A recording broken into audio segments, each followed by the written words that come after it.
आज मैं आप लोगों को रावण के बारे में एक ऐसी दिलचस्प कहानी सुनाने जा रही हूँ जिसके बारे में आप लोगों में से शायद ही किसी ने सुनी होगी। इसका वर्णन दक्षिण की एक रामायण में किया गया है। रावण जब पूरे विश्व पर दिग्विजय प्राप्त कर लेता है, सारे देवताओं तक को जीत लेता है, तब उसे अपने आप पर बहुत घमंड होता है। वो अपने दरबार में बैठकर अपनी जंघा को थापते हुए कहता है, पूरे त्रिलोक में, पूरे भूतल पर मुझसे ज्यादा शक्तिशाली कोई नहीं, मैंने सबको जीत लिया है। उसी वक्त उसके दरबार में एक बहुत ही बुजुर्ग व्यक्ति आया और आकर कहा, महाराज ये बात बिल्कुल सच है कि आपने सबको जीत लिया है।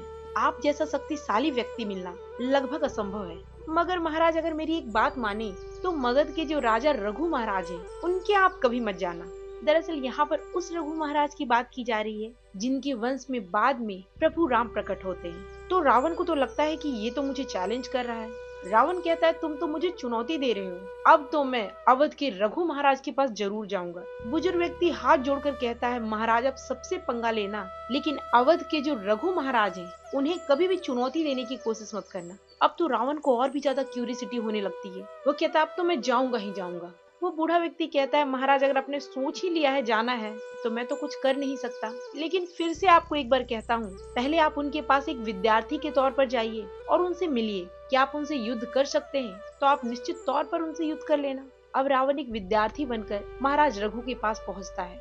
रघु महाराज सरयू नदी के तट पर बैठकर संध्या कर रहे थे। संध्या का नियम होता है कि हाथ में जल को लेकर अगमर्शन के जल को हाथ उठाकर पीछे की ओर डाला जाता है और कहा जाता है कि अगर ये जल वृक्ष पर भी गिर जाए तो पूरी वृक्ष को सुखा सकती है। ये जल इतना पावरफुल होता है। तो जब महाराज रघु अगमर्शन के जल को सिद्ध कर रहे थे, उसी समय उनके चिंतन में आता है कि दक्षिण भारत के एक ब्राह्मण के यहाँ एक गौशाला है और उस गौशाला में एक गाय बंधी हुई है। गाय पर एक शेर आक्रमण कर रहा है।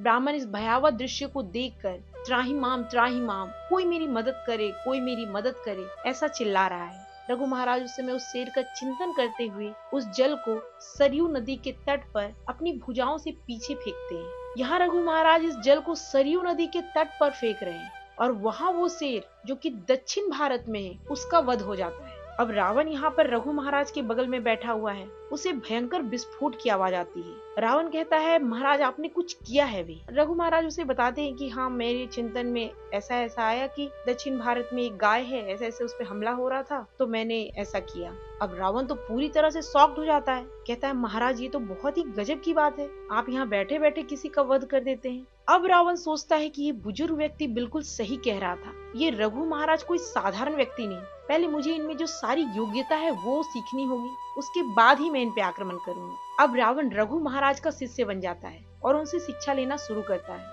अब रावण एक दिन रघु महाराज से बहुत ज्यादा जिद करता है कि प्रभु आप मेरे गुरुदेव हैं, तो आप एक बार मेरे साथ लंका चलिए। मेरी बड़ी इच्छा है कि आप लंका जाएं ताकि मेरा घर पावन और शुद्ध हो जाए। उस समय रघु महाराज सरयू के तट पर बैठे हुए थे। पूछ लेते हैं और सरयू नदी के तट पर कुछ आकृति बनाते हैं। रावण पूछता है, प्रभु आप ये क्या बना रहे हैं?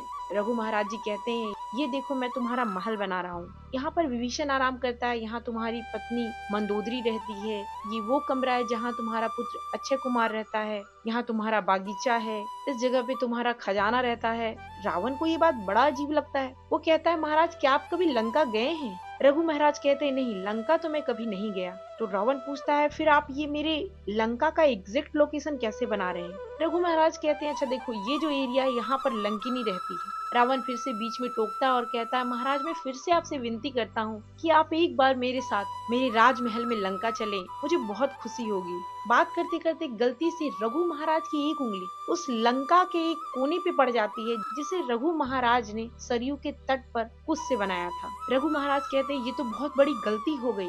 रावण कहता है, क्या हुआ महाराज? रघु महाराज कहते हैं, मेरी एक उंगली गलती से मैंने जो तुम्हारे लिए उससे महल बनाया था सरयू नदी के तट पर, उसमें चली गई। अब जितने हिस्से में मेरी उंगली गई है, उतना हिस्सा जो तुम्हारा महल लंका में है वो समुद्र में डूब गया होगा। रावण भागता भागता अब लंका जाता है। वो दिखता है वाकई में जितने हिस्से पर रघु महाराज की उंगली गई थी, उतना हिस्सा उसके महल का समुद्र में डूब चुका होता है। रावण को समझ में नहीं आता है कि रघु महाराज के पास इतनी दिव्य शक्तियाँ कहाँ से आई हैं। एक दिन रावण के यहाँ एक संत आते हैं। वो बताते हैं कि रघु महाराज स्वयं में एक वेदक हैं, स्वयं भी गुरुनिष्ठ हैं, पर उनसे भी ज्यादा उनकी पत्नी गुरुजनों का सम्मान करती है, गुरुजनों की सेवा करती है, यज्ञ करती है, और सबसे बड़ी बात ये है कि वो पतिव्रता धर्म का पालन करती है। उनकी पत्नी की पतिव्रता धर्म ही रघु महाराज को इतना बलवान बनाए हुए है। रघु महाराज को मारने का एक ही तरीका है, अगर उनकी पत्नी की पतिव्रता धर्म को भंग कर दिया जाए। रावण सोचता है मैं तो राक्षस हूँ, इन सारी चीजों में तो खूब टैलेंटेड हूँ,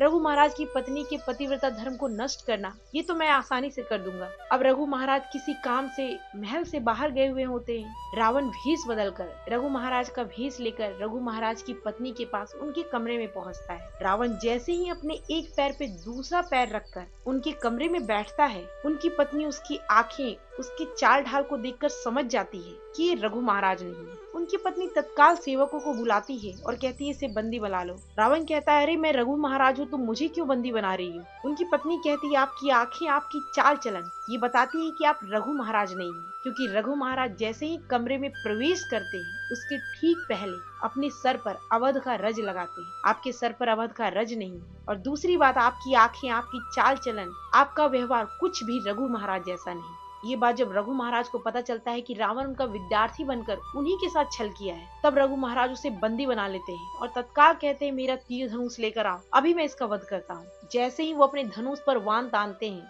भगवान ब्रह्मा प्रकट हो जाते हैं। ब्रह्मा जी कहते हैं महाराज आप क्यों भगवान के बनाए गए नियम को तोड़ना चाहते हैं। आप और आपकी पत्नी इतनी ज्यादा धर्म परायण है कि स्वयं ठाकुर जी ने ये वचन दिया है कि त्रेता में जो उनका अवतार होगा वो आपके ही वंश में होगा, और उन्होंने मेरे द्वारा ये संदेश भिजवाया है कि मैं इस वाण को और इस धनुष को आपसे ले लूं।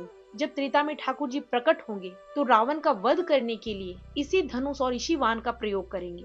चूंकि रघु महाराज बहुत ही धर्मपरायण और आध्यात्मिक व्यक्ति हैं, वो ये धनुष और ये वाण भगवान ब्रह्मा को सौंप देते हैं। अब रावण को तो अपनी जान बचानी है, इसलिए वो भगवान ब्रह्मा को प्रसन्न करने के लिए बहुत ही कठिन तपस्या करता है। और जब भगवान ब्रह्मा प्रकट होते हैं और उससे कहते हैं कि मैं तुम्हारी तपस्या से बहुत ज्यादा प्रसन्न हूँ, मांगो तुम्हें क्या चाहिए। तो रावण कहता है मुझे वही धनुष वाण दीजिए जो आप रघु महाराज से लेकर आए हैं। भगवान ब्रह्मा कहते हैं तुमने तो बहुत अच्छा मुझे फंसाया। अब रावण ने तो भगवान ब्रह्मा की कठिन तपस्या की है, अब इसलिए भगवान ब्रह्मा के पास तो कोई ऑप्शन भी नहीं, वो रावण को वो धनुष वाण दे देते हैं। अब जब त्रेता युग में भगवान राम और रावण के बीच युद्ध होता है, उस समय भगवान राम कितना भी तीर रावण को मारते हैं, रावण मरता नहीं। तब विभीषण प्रभु राम को बताता है कि ये वही तीर धनुष से मरेगा जो वो ब्रह्मा जी से मांग कर लाया है, लेकिन वो तीर धनुष कहाँ रखा हुआ है इसके बारे में किसी को कोई आइडिया नहीं। अब राम भगवान हनुमान जी को बुलाते हैं और भगवान हनुमान से कहते हैं कि आप जाओ और जाकर उस तीर धनुष को लंका में ढूंढो। रावण ने उस तीर धनुष को कहीं न कहीं लंका में ही रखा है, पर सवाल ये कि अब लंका इतनी बड़ी है, उस तीर धनुष को ढूंढा कहाँ जाए।